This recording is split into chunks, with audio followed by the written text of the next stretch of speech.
পুরো মধ্যপ্রাচ্য জুড়ে বাজছে তৃতীয় বিশ্বযুদ্ধের দামামা। আর এর মধ্যেই আমাদের হাতে এসে পৌঁছেছে গুরুত্বপূর্ণ আন্তর্জাতিক সংবাদ। শুরুতেই শিরোনাম, ইসরায়েলে বৃষ্টির মতো রকেট হামলা, চোখে অন্ধকার দেখল নেতানিয়াহু। পরেই জানাবো, নেতানিয়াহুর বিরুদ্ধে গ্রেপ্তারি পরোয়ানাই যথেষ্ট নয়, সর্বোচ্চ শাস্তি দিতে হবে বলে মন্তব্য ইরানের সর্বোচ্চ নেতা আয়াতুল্লাহ উজামা খামেনির। এদিকে বৈরুতে ইসরায়েলি হামলায় নিহতের সংখ্যা বেড়ে 29। পরেই জানাবো, হামলার প্রতিশোধ হিসাবে ইসরায়েলি ভূখণ্ডে হিজবুল্লাহর নজিরবিহীন হামলা।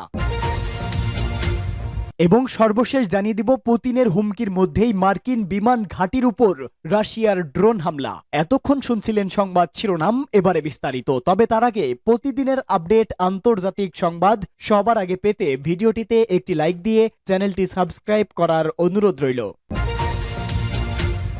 ইসরায়েলে বৃষ্টির মতো রকেট হামলা, চোখে অন্ধকার দেখল নেতানিয়াহু। ঝাঁকে ঝাঁকে ছুটে আসছে রকেট, থামানোর কোনো উপায় নেই। ইসরায়েলের আকাশ এভাবেই লেবানন থেকে রকেট বৃষ্টির মতো পড়ে। এতে চোখে রীতিমতো অন্ধকার দেখেন ইসরায়েলি প্রধানমন্ত্রী বেনিয়ামিন নেতানিয়াহু। এত রকেট ছোড়ায় দিশেহারা হয়ে পড়ে ইসরায়েলের আকাশ প্রতিরক্ষা ব্যবস্থা। দেশটির সেনাবাহিনী জানিয়েছে, সকাল সকাল প্রায় 30টি রকেট ও ড্রোন দিয়ে হামলা চালানো হয়। এর মধ্যে কিছু রকেট ভূপাতিত করতে সক্ষম হয়েছে আকাশ প্রতিরক্ষা ব্যবস্থা। এছাড়া সব মিলিয়ে 2.5 শতাধিক ড্রোন ছোড়া হয়েছে। লেবানন থেকে ছোড়া 2টি ড্রোন ভূপাতিত করা হয়েছে বলে জানায় ইসরায়েলের সেনাবাহিনী। অন্যদিকে অন্য ড্রোনকেও ভূপাতিত করার চেষ্টা করার কথা জানায় তারা। তবে ঠিক কতগুলো ড্রোন ইসরায়েলি বাহিনী ভূপাতিত করতে পেরেছে তা জানা যায়নি তেল আবিবের পক্ষ থেকে। সাম্প্রতিক সপ্তাহগুলোর মধ্যে ভয়াবহতম এই হামলায় ইসরায়েলে বেশ কয়েকজন আহত হয়েছে। আহত কয়েকজনকে দ্রুত হাসপাতালে নিয়ে যাওয়া হয়। গত অক্টোবর থেকে ইরান ও তার অন্যতম প্রক্সি লেবাননের প্রতিরোধ যোদ্ধাদের অব্যাহত হামলায় নাকাল ইসরায়েল। দেশটির তথাকথিত শক্তিশালী আকাশ প্রতিরক্ষা ব্যূহ ভেদ করে ইসরায়েলের বিভিন্ন স্থানে গিয়ে আঘাত হানে এসব রকেট। এতে ক্ষতিগ্রস্ত হয় দেশটির সামরিক স্থাপনাও। নেতানিয়াহুর বিরুদ্ধে গ্রেপ্তারি পরোয়ানাই যথেষ্ট নয়, কঠিন শাস্তি দিতে হবে ইরানের সর্বোচ্চ নেতার বার্তা। ইসলামী প্রজাতন্ত্র ইরানের সর্বোচ্চ নেতা আয়াতুল্লাহ উজামা খামেনি বলেছেন, মানুষের ঘরবাড়িতে বোমা বর্ষণকে বিজয় বলে না। ইরানের স্বেচ্ছাসেবী বাহিনী বাসিজের হাজার হাজার সদস্যদের এক সমাবেশে সর্বোচ্চ নেতা আয়াতুল্লাহ সৈয়দ আলী খামেনি একথা বলেন। তিনি আরো বলেন, বোকা ইহুদিরা যেন এটা না ভাবে যে তারা মানুষের ঘরবাড়িতে, হাসপাতালে, জমায়েত স্থলে বোমা বর্ষণ করছে বলেই বিজয়ী হয়ে গেছে। বিশ্বের কেউ এটাকে বিজয় বলে মনে করে না। সর্বোচ্চ নেতা বলেন, শত্রুরা গাজা ও লেবাননে বিজয়ী হননি, শত্রুরা গাজা ও লেবাননে বিজয়ী হতেও পারবে না। আয়াতুল্লাহ খামেনি আরো বলেন, ইসরায়েলের প্রধানমন্ত্রী বেনিয়ামিন নেতানিয়াহুর বিরুদ্ধে গ্রেপ্তারি পরোয়ানাই যথেষ্ট নয়। নেতানিয়াহু এবং ইহুদিবাদী ইসরায়েলের অপর অপরাধী নেতাদের সর্বোচ্চ শাস্তি দিতে হবে। লেবানন, গাজা ও ফিলিস্তিনে ইসরায়েলি অপরাধ যজ্ঞের মাধ্যমে তারা যা করতে চায়, ফলটা তার উল্টো হবে। অর্থাৎ প্রতিরোধ সংগ্রাম আরো শক্তিশালী ও জোরদার হবে। এটা একটা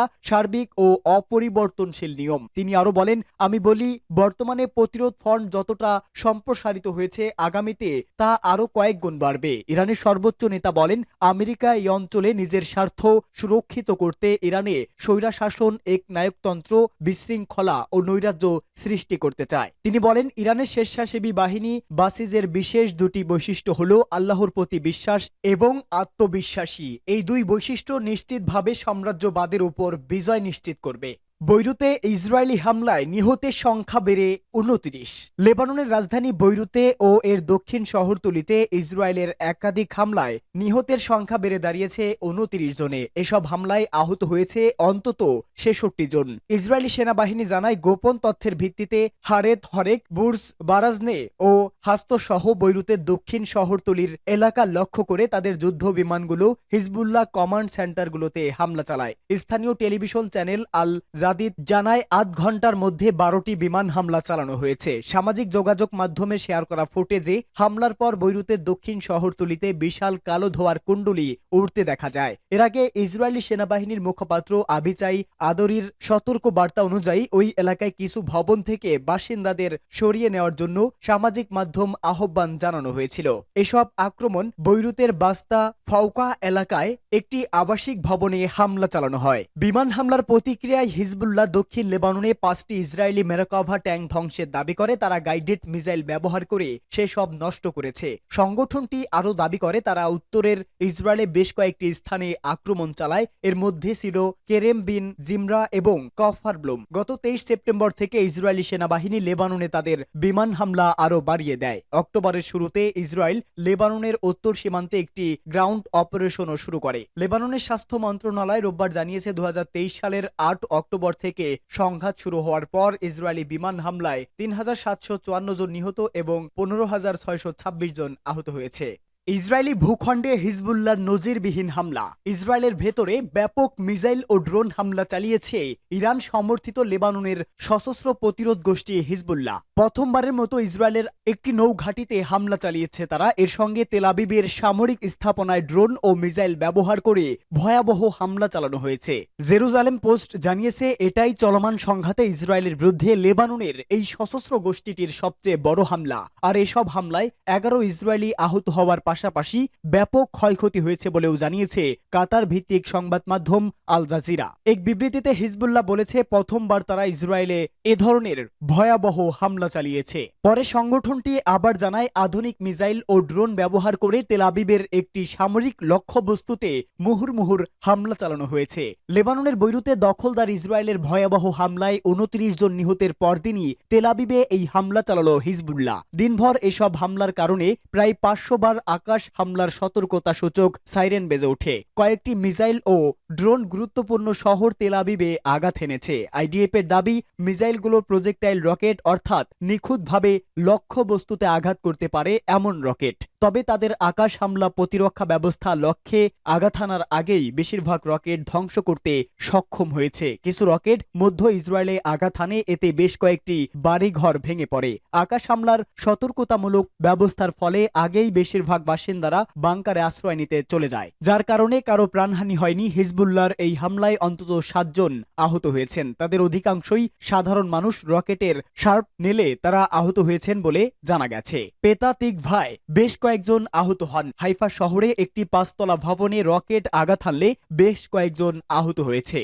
পুতিনের হুমকির মধ্যেই মার্কিন বিমান ঘাঁটির উপর রহস্যময় ড্রোন। রাশিয়াকে চাপে রাখতে এবং অঞ্চলে নিজেদের প্রভাব বিস্তারে ইউরোপ জুড়ে প্রায় 30টি সামরিক ঘাঁটি সচল রেখেছে যুক্তরাষ্ট্র। এর মধ্যে প্রায় 8টি ঘাঁটি থেকে বিমান অপারেশন এবং 4টি ঘাঁটি থেকে নৌ অপারেশন পরিচালনা করে ওয়াশিংটন। এসব ঘাঁটির অবস্থান যেমন রাশিয়ার সীমানা ঘেঁষা দেশগুলোতে রয়েছে, তেমনি রয়েছে দূরবর্তী ব্রিটেনেও। শুধু ব্রিটেনেই মার্কিন বিমান বাহিনীর 3টি ঘাঁটি রয়েছে। অত্যন্ত সুরক্ষিত এই ঘাঁটিগুলোর নিরাপত্তা দিয়ে থাকে খোদ রয়্যাল এয়ারফোর্সও। কিন্তু সেই ঘাঁটিগুলোর উপরেই হঠাৎ ঘটছে বিস্ময়কর ঘটনা। বিমান ঘাঁটির উপর ও আশেপাশের এলাকায় রহস্যজনক বেশ কিছু মানুষবিহীন ড্রোন উড়াউড়ি করছে। বিবিসির এক প্রতিবেদনে জানায় বুধবার থেকে শুক্রবারের মধ্যে এই ঘটনা ঘটে।